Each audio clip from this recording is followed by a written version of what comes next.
Hey everybody, how are you? Today is day 7 of Elf Week. It's the final day, and in some ways it's a finale because I'm not going to do a tutorial today from the 100 palette, which is what I've been doing every day this week.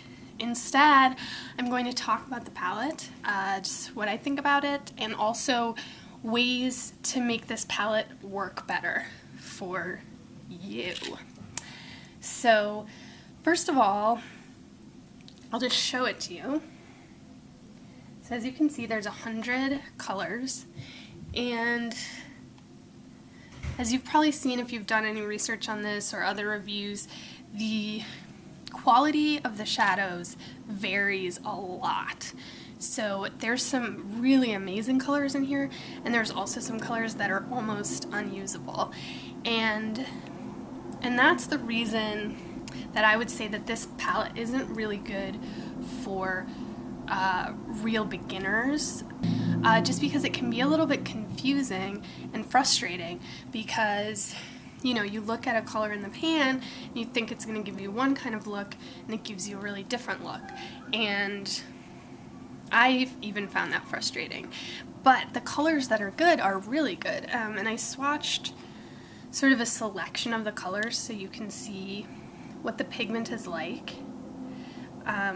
These, as you can see, the strength of the palette, I think, are these really strong jewel tones like the blues and the greens, and the weakest ones are like that black is just not very high impact.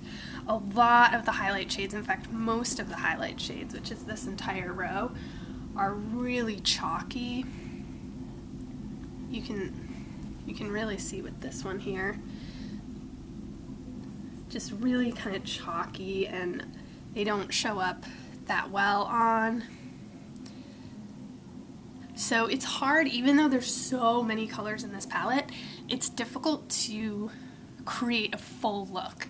And if you watch all the tutorials I did, some of them worked out okay and some of them not as well. But as I was doing all those looks and coming up with them, I really wanted to be able to supplement with a different eyeshadow or a different liner. I wanted to give you some tips of how to use this palette and make it work. First of all, you must use a primer. And I used, in all the videos, I used the e.l.f. eyelid primer, which works out fine.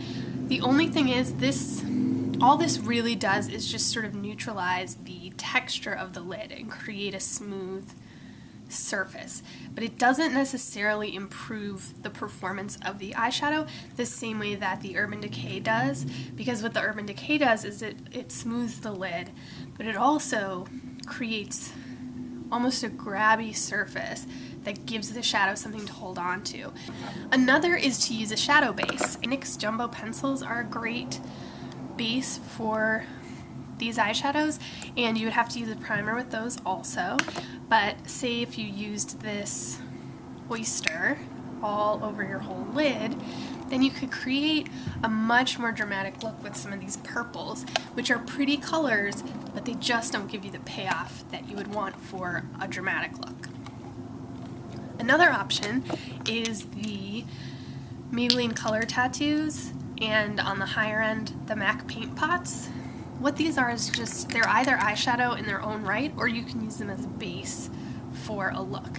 So once again, you could use this as a base for a teal or a green look, or you could use this as a base for really any look, because anything on top of this white is going to come up super, super bright. So whatever you decide to use as a base, once you have the shadow on, then I would highly recommend using a higher end kind of liner. Today I used the Urban Decay 24/7 in Lucky on my lower waterline, and e.l.f. does have some nice liquid liners, so if you really like liquid liners, then you can use those also, but I really like to use my waterline as a way to pull a look together, and I haven't found an e.l.f. liner for the waterline that I really like, but let me know if you know of one. Then the final thing I wanted to say is just, if you're playing around with color, anytime you're trying to go for some of these brights, which is the most fun thing to do with this palette, honestly, it's important that your base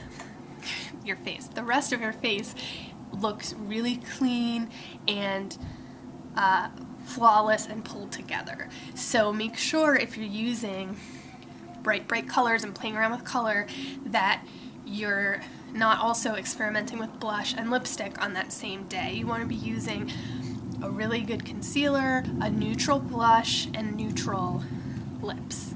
And I'm actually wearing an e.l.f. blush today. This is Candid Coral. And it's not a super bright coral color. It's very subtle, more of a peach. But the e.l.f. blushes are actually a great option to use in conjunction with this because they are pretty sheer and buildable, so you're not going to get an out of control look too fast using this. And for lips, I think I just have on a Revlon lip butter in Peach Parfait.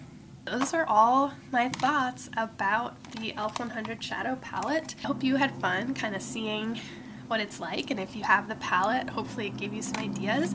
Thanks so much for watching this whole e.l.f. week experiment, and have a great day.